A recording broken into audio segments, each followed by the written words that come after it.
Boarding flight 501 to Tanzania.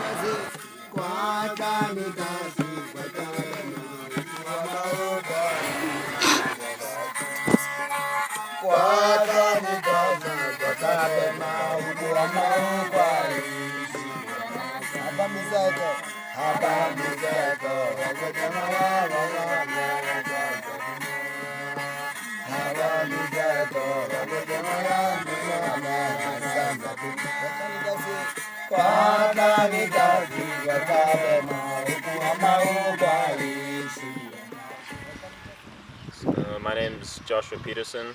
I currently work as a guide for Dorobo Safaris. I'm actually the second generation. My father is one of three brothers that started Dorobo Safaris. They started Dorobo in the early 80s. All three of them grew up here in Tanzania. My father was actually born in Arusha, and in the early 80s they were kind of wondering what to do with themselves here in Tanzania, and they came up with the idea of starting a safari company. They had done work in the bush in the areas of Tanzania, so they had a lot of connections with people and they knew a lot of different places. So they started with two 1950s Series 2 Land Rovers, and started with taking out some friends on safari, and that's how Dorobo was born. Currently we have about over 10, or a fleet of over 20 vehicles. We have a staff of 60 people, so it's definitely grown quite big, but a lot of our core values have stayed the same. A lot of the areas we work directly with communities and villages, and everywhere we go we've set up a lot of agreements in terms of trying to empower the people that we work with so that they can go forward in their personal lives as well. And so our main focus goals for Dorobo are working with communities and also following ecotourism, as little impact as we can on the environment which we work. So in a nutshell, that's Dorobo.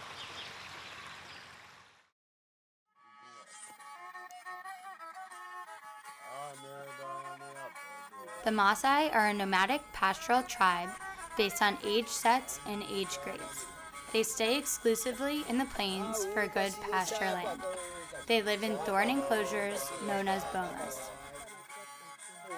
The men are warriors and tend to the herds. The women are in charge of building and repairing huts, fetching water, and tending to the children. They are known as polygamists. Every wife has her own hut within the bomas. The Maasai claim that Engai, also known as heaven, gave them everything that exists. Cattle is central to the way of life. They feel they have the divine right to all cattle. There is constant warfare and cattle raids. The Maasai wear a rubega like a cloak. The elders of the tribe, known as the Ulmaru, see the overall community well-being. Circumcision for the boys and girls is considered a rite of passage into their adulthood. Jambo, Maria. Jambo, Maria. Mambo. Soy Poa. Okay, so I was wondering your relationship with the Dorobo company as well as the agreements that you have with the Dorobo company. Ivy, anasema hivi, the Dorobo people, or three American guys who lives in Tanzania, who owns the company called Dorobo. They were hiking in the Maasai land at Kisimanjiro, and that's when they met Maasai. And when these people they came here, arrived there, we Maasai were really in the bush and following our customs as Maasai, original Maasai, not civilized one.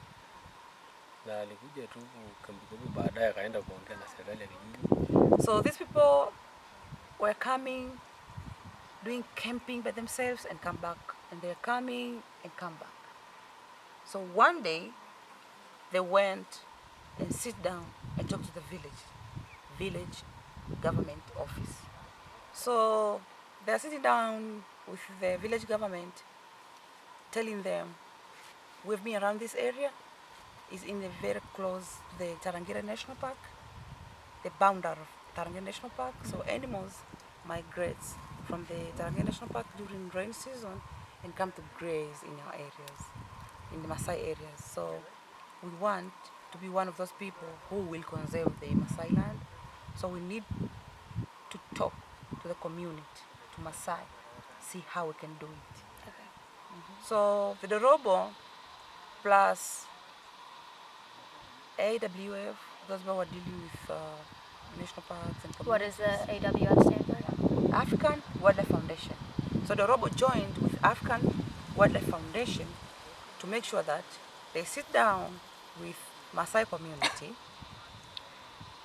teaching them the importance of their natural resources, that when people are coming to cut the trees in order to make the charcoals, the Maasai will be there as a game scouts in order to protect their land, because now they know the importance of their land. And also, they will be there to protect those animals, because people have been poaching animals when they're coming out from the national park. Okay. When they're coming out from Tarangire National Park. So these people, they say that they are the one, and even now, takes the wild animals through the education which they've been getting from the Dorobo people and AWF. So after signing the contract of the Maasai with the Maasai of 5 years, we got agreement that we are going to pay every year a certain amount of money to the Maasai land, to the Maasai community, and we are going to pay some money for the Maasai women. So that was agreement for every 5 years. We just come back, sit down with the community, and talk again and start new contracts in order to conserve that land. Kwa hiyo ndio sasa mawasiliano ndio yamekuwa mzuri ndani ya kijiji yetu. So they've been so good with us, and we've been so good to them too, because if you cannot work with community, it's going to be very difficult for you. It doesn't matter what I want to support something. You need to have a good relationship with the community. So another thing the Dorobo doing is they put money aside for those families who cannot afford to take their kids to school. Okay. So they also bring them to school to learn about their rights and to learn more things about, to get education. The money that gets put into the Women's Foundation, how does it get spent? Like, what do they use it for? And also, how do they get access to it, immediate access to it? Okay. Anauliza. So it's like a microfinance thing. So the Dorobo put money in the women accounts, and then the women are going, take money, and they divide each other. So everybody is trying to do a little bit business. For example, some of them will buy the cows, some of them will buy the goat or sheep and keep. When they do another thing, they take money, they buy things like this, and they make more jewelry from the money when they get from. And then they sell it to get money back. So you get money back, you bring it back to the fund. Okay. So it's like you are raising the money which you get from the Dorobo, so you expand it yourself. Okay. Yeah, that's how you become independent. And they don't destroy our culture. They respect our culture. At the same time, they give us techniques through their fund, through UCRT, which is Ujamaa Community Resource Team, which works with the indigenous people like Maasai. So that's come, they teach us, they share with us, and then... What does he picture America to be like? Or if he doesn't know, does he have any question about America or anything like that? Even nakuuliza. Actually, I don't think I will explain more how I see America in my views, but what I know is I have friends here from Colorado who comes from America. And what I believe is they created a good relationship with Dorobo, and Dorobo have created a good relationship with Colorado. So what I want to say is just Colorado, use that experience you've got from Maasai land and from Tanzania in general, go and use it in every American people and tell them about Maasai, tell them about Tanzania, so that they create more relationship with Dorobo, and they'll come back to Simanjiro, our land, our Maasai land. Would he ever want to come to America? Maybe I want to go and visit and come back, but I don't think if I leave my cows alone. They were friends. Asante Sana, Ola Maria. Yeah, karibu sana. Everybody on fire. Asante. Nataka labda wewe utafute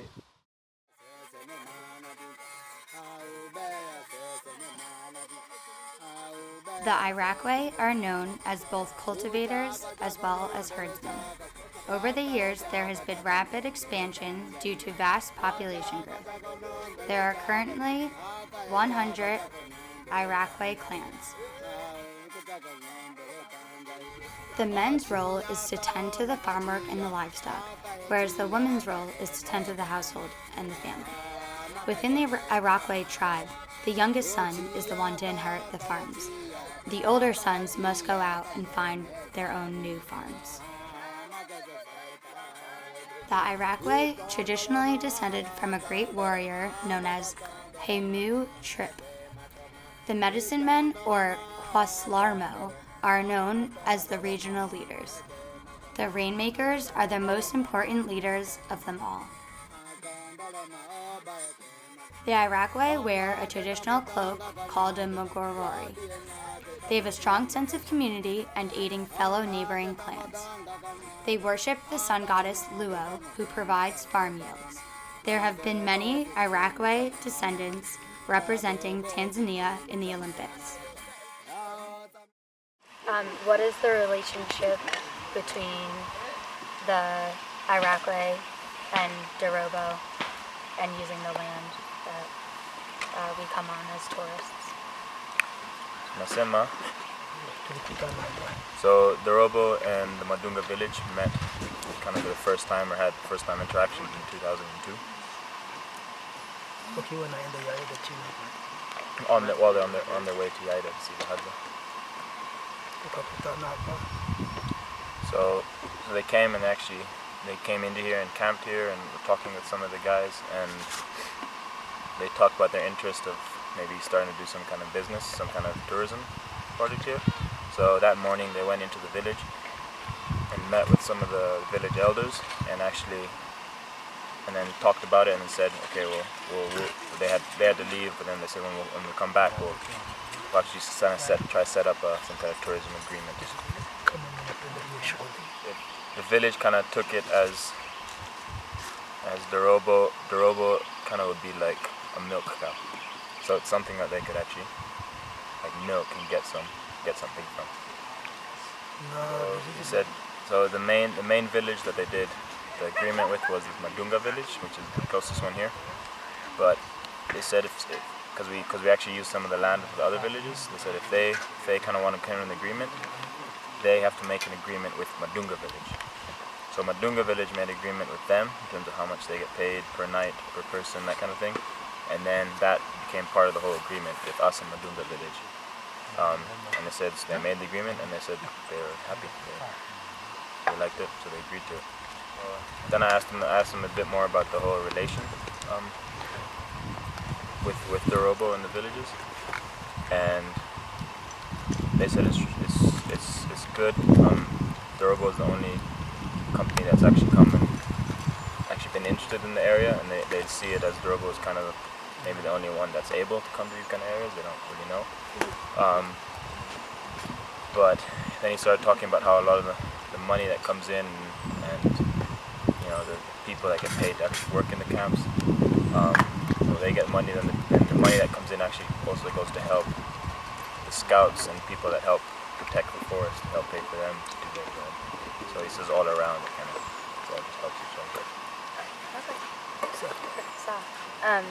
And then yesterday I found it very interesting that you guys were so curious about America, because when I had asked other tribes what they thought about America or just anything in general, they had they had no questions about America, and I had asked them what they thought about America, and they really didn't know much. So I was wondering what you picture America to be like.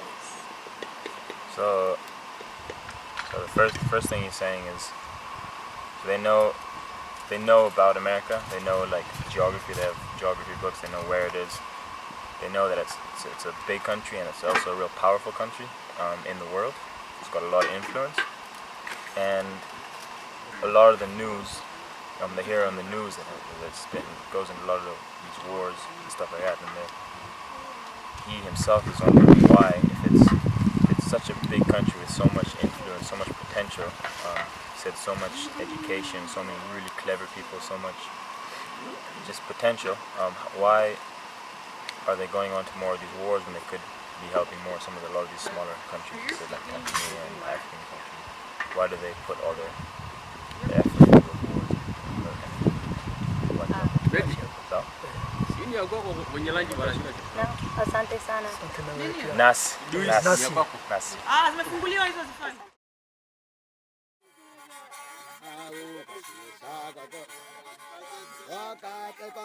The Hadza are known to be the last hunter-gatherer tribe in Tanzania. They are dependent on food trade for survival. The Hadza are constantly moving in order to access new sources of food and in order to prevent overusing the land. The Hadza still live the Stone Age lifestyle. The men are known as the hunters and the women are the gatherers, although they both claim that they believe they are equal with each other.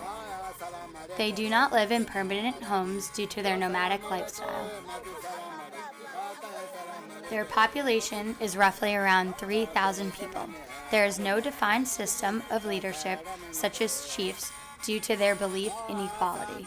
They are in danger of extinction due to their primitive ways. Their traditional dress is made mostly from impala, genet, and antelope skins, although today they are known to wear more modern clothing. They are highly skilled with bow making, and they worship a godlike fairy called Ishoko. Their wealth of knowledge concerning medicinal herbs is widely sought after by modern researchers today. Pure. So he's saying his name is Moshi. He comes from the town of Mogoamono, which is in the region of Yadachini, and which is in the, can't remember all the layers, which is in Manyara, the bigger area, and which is in Arusha region. So I was wondering what the agreement was that you had with Dorobo when their clients come in and camp on your land and use your land. So Swali anayo. Yeah, so he's first answering he's saying the relationship between Dorobo. He said first of all it goes back a long time, like to individuals like Dowdy, who's worked a lot with Dorobo. They say they're friends. In terms of them as Hadza, they've helped them a lot with getting land. They've helped them a lot with just in terms of helping the community, little things like getting them access to hospitals. And he says the relationship goes way back, and even he says when they come here into camp, they help them in terms of like individual families, like the people that work here get a little bit of money as well. So he says their relationship goes way back, and they say it's a good relationship. Jehile, he said in terms of the arrangement, the people that work in camps when the tourists come, they get money. Otherwise, there's money in the village, or he says for the community. Has a community that gets used for, he said things like going to hospital, taking Hadza that need to go to hospital. He says if there's ever like a hard time with food, some of the money might be taken out to buy food for maybe even just one family that's having a really hard time, or for the whole community as a whole. Does any of the money get put towards education for any of the kids? So there is money set aside for that. He said it started, they got together with another village, Domanga, that's a neighboring village, they got together and decided that there's another program called Carbon Tanzania that's working in this area, and it works with carbon offsets. So because the Hadza don't change their land for agriculture, it's like a carbon sink or carbon storage. So Asante Sana. Nubaya. Nubaya.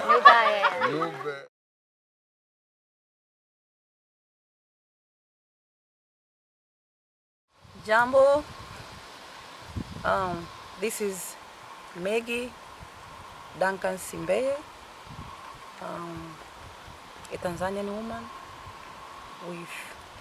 I have 2 kids, Morgan and Zion. I have a boy and a girl, and they love them. I'm working with one of the just small company called Dorobo company, owned. Mambo Maggie. Oh, wow.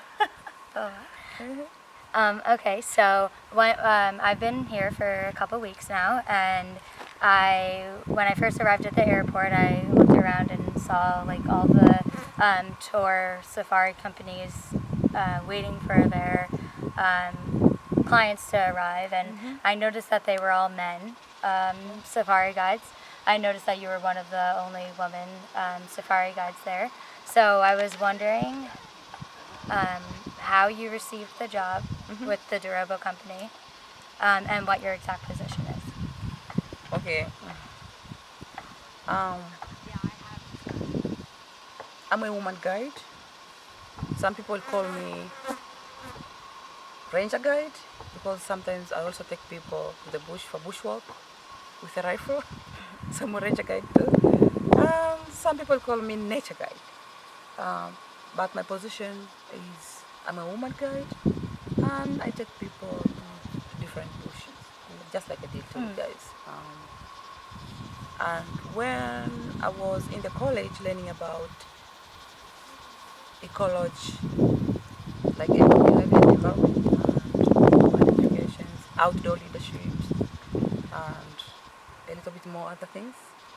When I was there, before I completed my studies, I started to search which company would suit me because I'm a little bit selective. I needed that company who cares about the community, not the company deals with national parks only. Those are good companies, but for me, I was very eager to get the job, to get employed to a certain company which connect animals, environments, like trees, plants, etc., weather, everything, and people. So I was trying to search from different boys who are guides too, in my classroom, wherever I go, when I'm going to field work. I just went to visit, and then I saw like, these people are working with community. So why shouldn't I go and try, maybe, if they can interview me, and then if I'll suit them, and they will suit me, I can work with them. So then I went there, and they interviewed me. There are 3 brothers. These people are from America. They own the Dorobo company, and they've been here for many years back, and they born here. Their dad was a missionary, he was here, so they've been here for many years back. So I started to work with them after I completed my studies. And then also I was wondering if you believe that there are any negative things about Dorobo that you see, or whether or not you believe or know that all the money is getting funneled into the right places or being used right, or that the agreements are being made properly. Okay, that's a very good question. After I joined with this company, I didn't tell anybody that in my heart there is something. From 2005, I started my small foundation, women's foundation. So when I was joining these people, I was really eager to understand clearly what they're doing, not just what they're saying. I want to see what they're doing. So wherever I go to different communities, I see more as a woman, as a mama. We have a special thing. So wherever I go, I see something more. We are detail oriented. So far, I've seen they're really bringing all those funds to the communities, and not only funds, they also engage themselves there and do many things for communities. They educate people from different communities. Asante Sana, Maria. Karibu. So Dorobo is kind of specialized in terms of bush and walking safaris, and unlike a lot of the other tour companies, we actually work in a lot of places that are hard to get to, and like I said, we work directly with communities. So because my father and his two brothers grew up here and have all these personal connections, they were able to set up agreements with different areas and different villages that benefit both us, Dorobo, and them, as at the same time, while at the same time conserving some really special wildlife and wilderness areas. The three main groups that we work with are the Maasai, the Hadza hunter-gatherers, and to a lesser extent the Iraqw people of some of the highland areas in Tanzania. And each tribe has its own unique customs and unique settings that allow us to have these relationships. So Dorobo is much more personalized, much more roughing it in the bush, and everything we do is trying to help these communities by working with them in their circumstances. One of the criticisms that Dorobo has faced in the past is that we try to maybe avoid national parks and paying government fees. The fact of the matter is that we do a lot of safaris in national parks. The areas that we do work in outside the community areas, village areas, they're actually often on the edges of national parks, and what you find is that these communities often receive very little benefit from the national parks, even though a lot of the area of the national parks used to be their land, which they used. So kind of Dorobo's idea, rather than we're not trying to avoid the cost of national parks, we actually trying to empower some of these areas that don't receive tourism, that are kind of off the beaten track, so that they can receive some benefits from tourism in Tanzania. And the fees and stuff that go to pay these villages actually are quite significant, and we end up paying the government anyway for sleeping in these areas. So Dorobo, we kind of look in these areas trying to kind of spread out the wealth of all this income coming in from tourism, rather than just going straight to Tanzania national parks, kind of getting it out into the outlying areas and communities that are kind of off the beaten track and don't have direct access to the tourism.